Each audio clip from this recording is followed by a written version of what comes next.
One of the most time-efficient and impactful ways to repurpose and maximize your content is to give your old content a new lease of life. But people often forget that updating old content is as valuable, if not more so, than creating new content. Keep listening to find out 3 ways to revive your old content that will save you time, improve your audience reach, and ensure your content stays relevant for longer.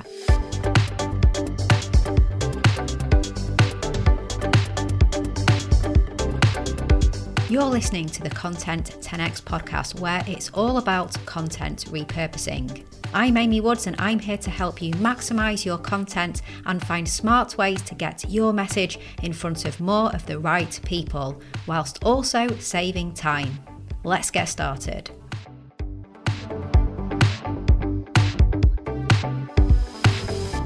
Hello and welcome to this week's episode of the Content 10x podcast. I'm your host, Amy Woods, founder of Content 10x, and in this episode, I'm talking all about how to update your existing content for maximum results, and very importantly, why you should be doing this too, because it's often a very neglected aspect of managing content.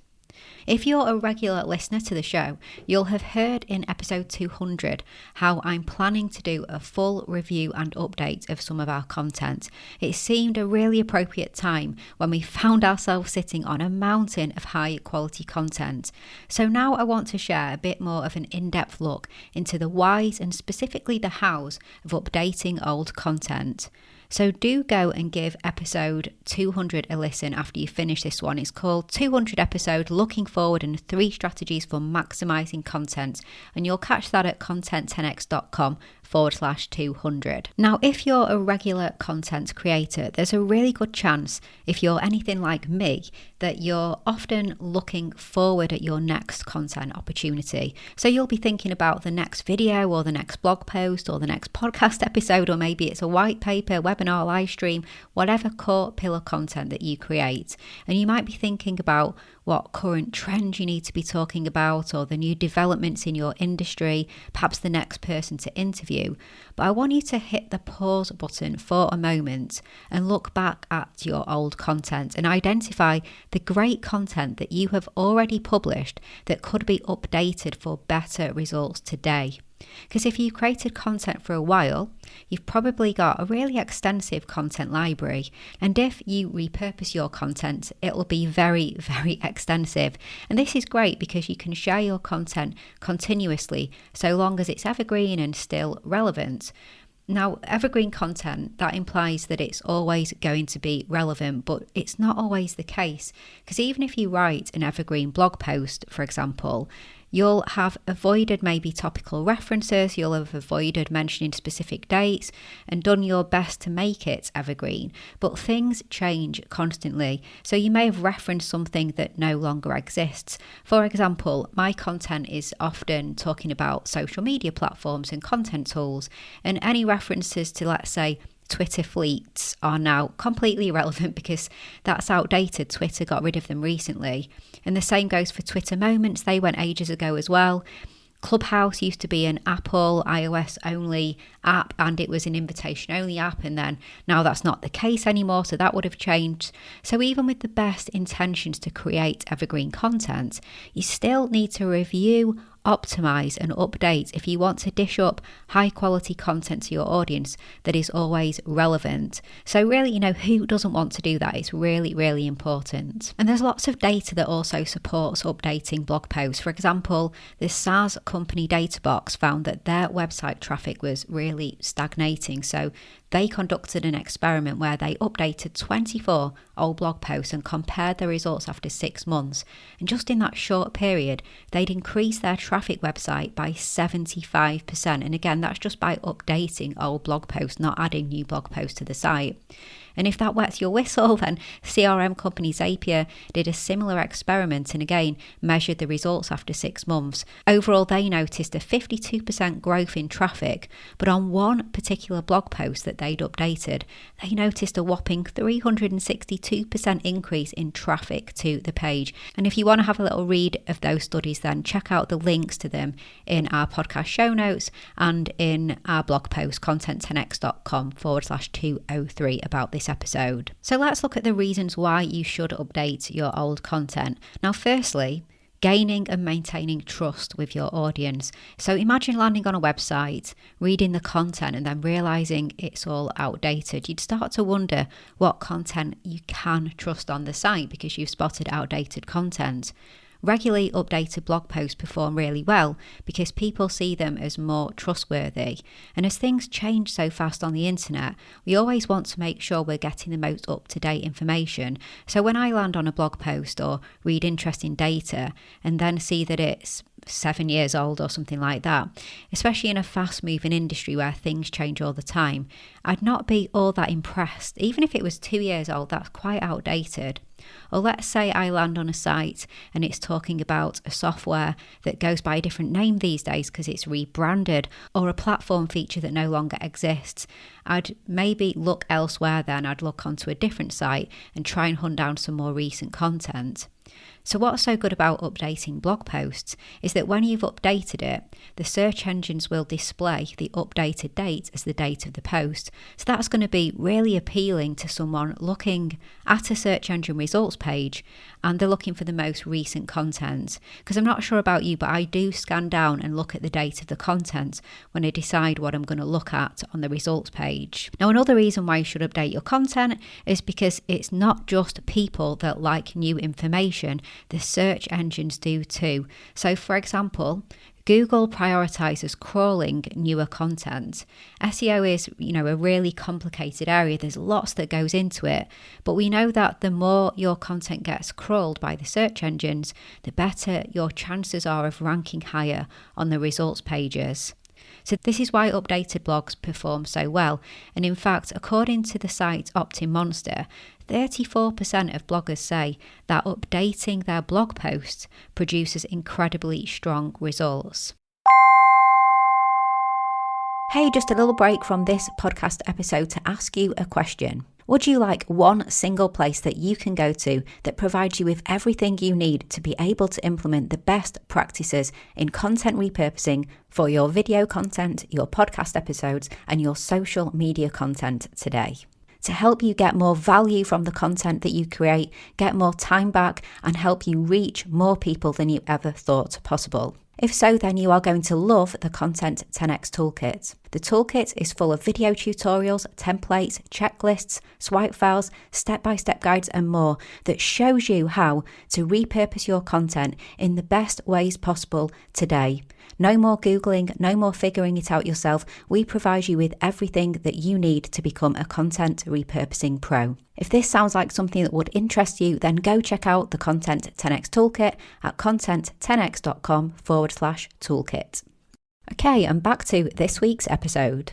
Now, whilst I'm talking about blog posts so far, there are benefits of updating all of your different types of content. So social media posts for posting them again, graphics, even podcast episodes and videos if it seems appropriate to do so. But going through all of your old content like that is a really mammoth task. So I've broken down into 3 parts to help you prioritize, optimize, and get better results.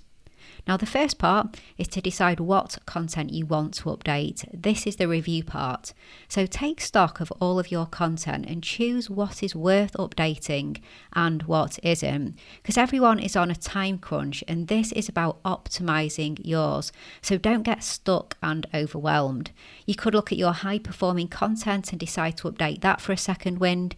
If you can see people are consuming the content via, for example, the analytics and the data available to you, and you know that content could just do with an update, then go ahead, especially if one of your updates is a call to action. Or you could revisit your low performing content, so discover what's not working and experiment with some new changes. So here you'd want to visit topics that you know are important right now to your audience, and you have content that really would be useful, but for some reason the current content isn't appearing to do so well. We'll have a look and see how you could change and optimize. Does the title need a little change? Do you need to rank for new keywords? Is it too long? Is it too short? So experiment and find a sweet spot, because again, it will save you more time to go and update this content than go and create a brand new piece of content about the same thing. Or you could go in hard with the seriously outdated content and make it useful once more. For example, that time that you created a blog post on the 10 best video editing apps, and now your opinions have changed completely with new apps to play with and so on.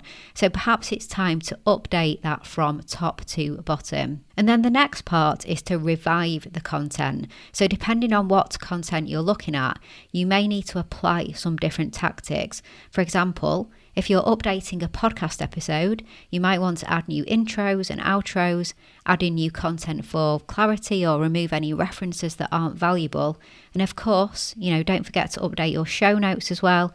I did this with my trailer podcast episode, where I updated it because I could see it was an episode that was recorded a very long time ago when I launched the podcast, but it was getting downloaded. People would find it, maybe listen to an episode and go and listen to the trailer. So it needed refreshing since it was the intro to the show itself. So I went ahead and updated that. If you're updating videos, you might want to go down more of a repurposing route. So you might want to find a way that you can build that older content into a new video that you create. Now, if you're updating written content like a blog post, there's really lots that you can do. It's easy to edit and update blog posts, and it can have a really huge impact on your website's traffic, as I've already hinted at, so it's really well worth doing. Now, one of the first things you'll want to do is give the post a general tidy up and check for any errors in the media or in the content itself. Sometimes for us, GIFs that we use become unavailable, so there's a usual error sign where that GIF was, so we need to sort that out. So things like that, just a general tidy up and a general review. Then think about how you can revive it. What new information can you include? Have there been any research studies published recently that shine a light on what you're discussing? What needs to be taken out? What assets can you add? Have you created any newer content that you could now link to in this article because it's all relevant? And also, do you need to update the SEO? So SEO is a big factor in updating blog posts, and it really can work miracles for driving people to your website. So don't underestimate the power of keyword research, and importantly, updated keyword research, because your keyword strategy isn't a one and done thing. It should dynamically respond to who your ideal audience are and what they're searching for. So if you're going to undertake any kind of a blog update, then I really do advise that you look at how you can improve the SEO on that blog as well. Now, the final part is to distribute your updated content, so publish and repurpose. There are a few approaches you can take here. Personally, I think it would be such a huge waste not to showcase your updated content to the world. So definitely mention on social media that you've updated content and link to it and get traffic moving there. Plus, your audience has likely grown since you first shared the original piece, so there'll be plenty of people who've never seen the piece before in the first place. And in fact, consider how you shout out about it. You don't have to say it's an updated piece of content. You can just promote the content and get more eyes on it and expand the reach of that piece of content.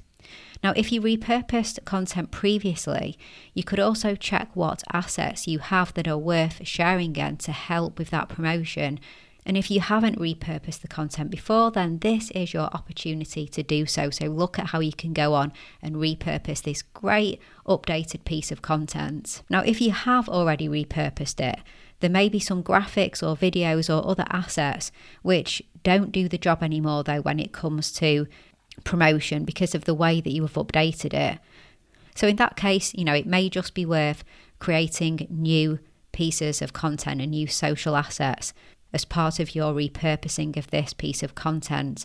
And you can also go on and share this content in the future as well. So consider adding it to your content treasure trove. This is your ultimate store for resharing the best of your best content. So your perfect companion for updated evergreen social media content. So to learn more about how to create your content treasure trove, check out episode 178. So it's called Content Library, How to Create a Content Treasure Trove for Unlimited Repurposing. Head to content10x.com/178 after you've listened to this episode. So hopefully after listening today, you'll be inspired to go back and look at where you can increase your ROI by updating your old content. So sure, it's not always the most exciting way to create content if your natural inclination is to always go and create brand new content. But when it can save you time and drive more traffic, it's a no-brainer and really should be part of your content strategy. Thanks so much for listening to this episode. If you have any thoughts, questions, or want to get in touch with me, then do reach out to me on any of the social media platforms. I'm at Content10x on all of them. And if you want help with your repurposing, we can do that for you. We have a fully done for you end-to-end content repurposing service. So head to content10x.com/services and see what we can do for you. And also for repurposing tips and advice, do check out our website. There's over 200 articles and lots of resources just waiting to help you get more out of your content and repurpose your content. So that's all for now. All that's left to say is thank you so much for listening, and I will catch you in the next episode.